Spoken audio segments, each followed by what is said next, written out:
जय माता दी। चलिए, एक गुरु और एक शिष्य के लालच के बारे में हम आपको बता रहे हैं। जितना बड़ा लालची गुरु उतना बड़ा लालची उसका शिष्य। दोनों में हो गया मन मुटाव, दोनों में यानी मन मुटाव हो गया, रूखा सूखा झगड़ा हो गया और गुरु ने कर दिया शिष्य को बर्बाद। अब देखिए कैसे। ये 2 दिन पहले काम आया हुआ था, जाके उनका काम किए हैं। और वो जो उनका शिष्य था वो लमसम 65 वर्ष के आसपास में था। अब किस तरह से उसका नुकसान हो गया ये आप थोड़ा समझ लो। उसका वीडियो नहीं डाल पाए, उनसे बोलें तो बोलें कि बाबू क्या ये वीडियो डालेगा, आपको जो बताना होगा वो बता दीजिएगा। हालांकि बहुत जल्दी उनसे आपको मिलाएंगे भी जिनका ये नुकसान हुआ है। हालांकि बहुत भारी उनका नुकसान हो गया है। तो हम उनसे बोले क्या ऐसे ही आप लोग गुरु बनाते हैं किसी को? बगैर देखे समझे सोचे गुरु किसी को मत बनाइए, क्योंकि गुरु शब्द जितना अच्छा है उससे ज़्यादा कहीं अहंकार भरा हुआ वो शब्द है। गुरु नाम सुनने के लिए अच्छा है, लेकिन गुरु का क्या काम होता है सब कोई उस काम पे खरा नहीं उतरता है। इसके चलते वो चीज़ नुकसान हो जाता है ना। तो आइए हम बता रहे हैं कि गुरु और शिष्य में क्या मनमुटाव हो गया, किस कारण गुरु अपने शिष्य को इतना बड़ा नुकसान कर दिया। तो उनके गुरु थे वो थारवट साइड के रहने वाले थे और शिष्य यहाँ यूपी के ही रहने वाले थे। इन दोनों में बहुत जम रहा था। इन शिष्य का कुछ काम, तो उनका कुछ काम था, तो इसलिए अपने गुरु से वो मिले। तो गुरु उनके जाते जाते बहुत बड़ा उनके साथ पॉलिसी मार दिया कि ठीक है, आपका जो भी काम है हम काम कर देंगे, आप हमारे साथ रहिए और हमारे साथ जब भी हम काम कर रहे हैं हमारे साथ चल के काम कीजिए आप, है ना। आपका जो काम होगा हम कर देंगे। तो शिष्य के मन में ये लालच आ गया कि हमारे गुरु, और शिष्य से वह गुरु लमसम 80,000 रुपया भी ले लिया था, ठीक है।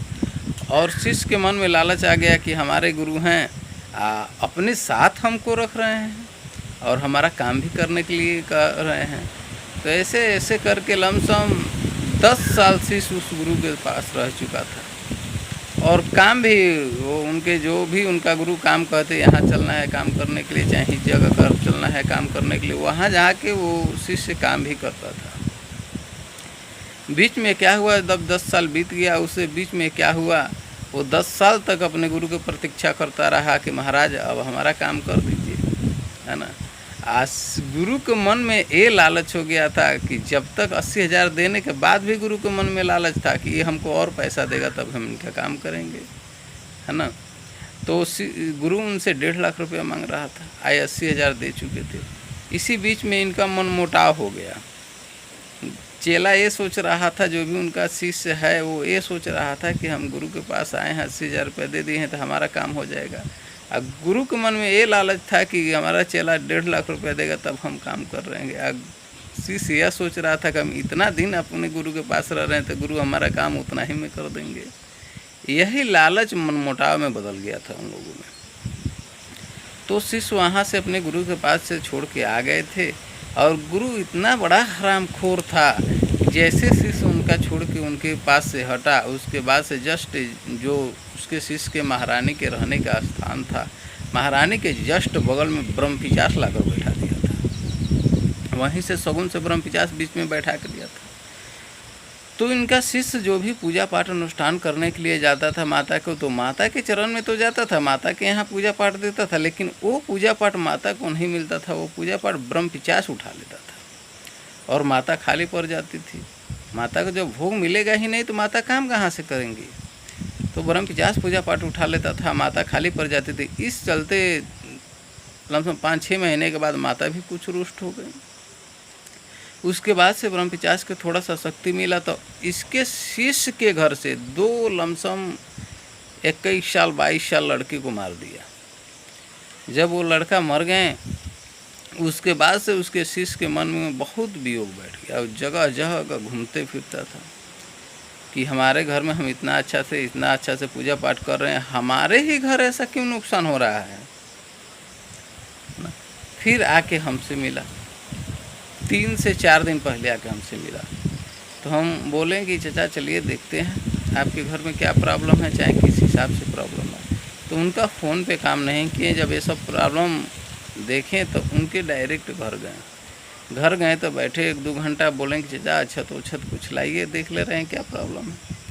तो उनके घर गए तो देखें, जब शुरू से उनका कहानी उठाया गया तो ये तांत्रिक वाला देखें झमेला फंसा हुआ है। फिर उनको समझाएं कि चाचा आप किसी तांत्रिक के साथ रह रहे थे? तो बोले कि हाँ बाबू, तांत्रिक के साथ हम रहते, लेकिन उनसे 2 साल हो गया हमको छोड़े हुए, है ना। तो हम बोले कि देखिए वही तांत्रिक की वजह से आपका नुकसान हुआ है ना। यहाँ पे ब्रह्म पिशाच लाकर बैठा दिया, यही ब्रह्म पिशाच आपको बच्चे को मारा है ना। तो बोले कि यह बात है? तो हम बोले कि हाँ भाई यह बात है। तो बोले, वो उनका शिष्य बोला कि अच्छा इसी वजह से माता हमको सपोर्ट नहीं कर रही थी, है ना। तो हम बोले कि भाई जब माता के रास्ता में एक अगर कोई कांट ला कर डाल दे तो माता साइड होकर अपना चले जाएंगे, आपके पास आएंगे नहीं, क्योंकि उनको एक अछूत चीज़ से एलर्जी है। जहाँ अछूत चीज़ आके रुक जाते हैं वहाँ माता अपना रोटेशन बदल देती हैं। अछूत के काटने के लिए अछूत ही लगाया जाएगा तो कटेंगे। तब वो बात शिष्य को समझ में आया और उसके बाद से 2 बजे रात को जाके उस ब्रह्म पिशाच के कटिंग करके फिर उस तांत्रिक के पास ब्रह्म पिशाच वापस किए। तो ऐसे गुरु और ऐसे शिष्य बन के बैठे हुए हैं जो कि दोनों के मन में लालच है। जब दोनों के मन में लालच रहेगा तो कोई काम आपका सक्षम नहीं हो पाएगा। ठीक है, ये सब कहानी है और इनको बहुत जल्दी आप लोग से मिलाएंगे। ये अपने जब हम बताएंगे तो आपको समझ में आएगा कि गलत बता रहे हैं। इनको ज़बान से आप जब सुनेंगे तब आपको समझ में आएगा कि सही कह रहे हैं, तब आप सुनिएगा। जय माता दी।